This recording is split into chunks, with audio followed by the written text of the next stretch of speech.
O que se busca, como eu estava dizendo, é demonstrar que é possível e necessário se ultrapassar barreiras, se transcender essas delimitações. E os resultados apontam que, em nome de uma aprendizagem histórica adequada na educação básica, que na minha concepção é a mais importante, se faz obrigatório que diferenças entre as áreas mencionadas sejam vencidas e que compreendamos as particularidades e características como uma possibilidade para isso. A Lei de Diretrizes e Bases da Educação Nacional, que a gente pode chamar a primeira, né, ela foi debatida num processo de redemocratização do país, logo após que o Estado Novo se findou, lá pelos idos de 1945.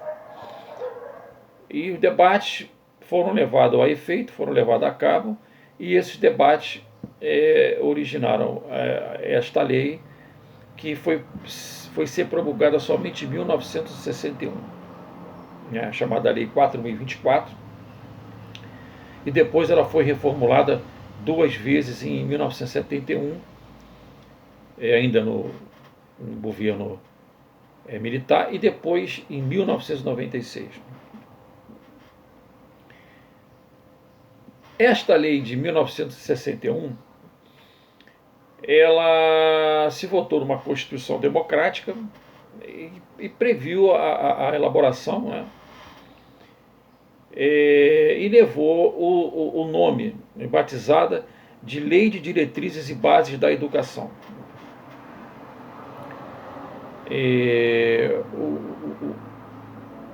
O ministro da Educação à época, Clemente Mariani, ele cumpriu uma determinação apenas constitucional, né? Ele organizou uma comissão e ali estavam representadas várias correntes, e essas correntes do pensamento educacional, a essas correntes foi incumbida a missão de se redigir um anteprojeto de lei, e que depois foi aprovado e, como eu falei, foi promulgado em 1961. Mas a literatura que se especializou, que de lá para cá o Brasil aprendeu de certa forma, com as correntes, com as vertentes, com os especialistas, a literatura se especializou nos últimos anos e nas últimas décadas sobre a educação pública brasileira, sobretudo no governo que antecedeu a este, né, presente, que foi o do Michel Temer, que sinalizava a existência assim, de movimentos da sociedade civil, projetos, reformas, contra-reformas que permanecem ainda alinhadas, de uma certa forma subservientes a um quadro assim, que eu diria conservador, antiprogressista e ainda neoliberal. Só para citar um exemplo, está muito em voga esse termo que eu vou dizer para vocês, que se chama escola sem partido, né? A contra-reforma do ensino médio, e a aprovação da Base Nacional Curricular Comum, ou seja, que todas as escolas têm que ser basicamente ali enquadradas, né? Então, assim, eu entendo que essas medidas governamentais, elas geralmente não contam assim, com um amplo processo de participação democrática, principalmente da sociedade civil, né? E visa um interesse que eu diria de classes, de empresários, né? Donos de grandes escolas, e tem como objetivo assim, esvaziar o campo pedagógico da escola pública, como eu entendo que vem acontecendo, né?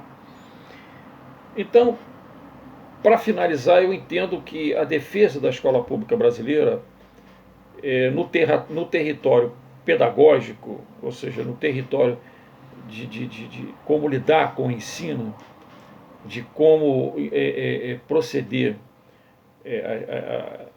a qualidade e a quantidade do que se deve passar para os alunos brasileiros, ela tem que ter uma identidade e tem que ter uma certa autonomia.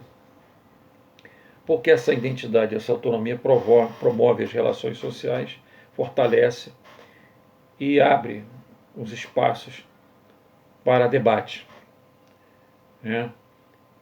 E para a construção assim, de novas ideias, né? E eu tenho certeza que essa abertura, vamos dizer assim, para um protagonismo no campo político transforma e melhora, sem dúvida nenhuma, a forma de se ensinar e estreita as relações entre esse binômio, eu posso dizer, da história com a pedagogia no Brasil. Obrigado, tenha um bom dia.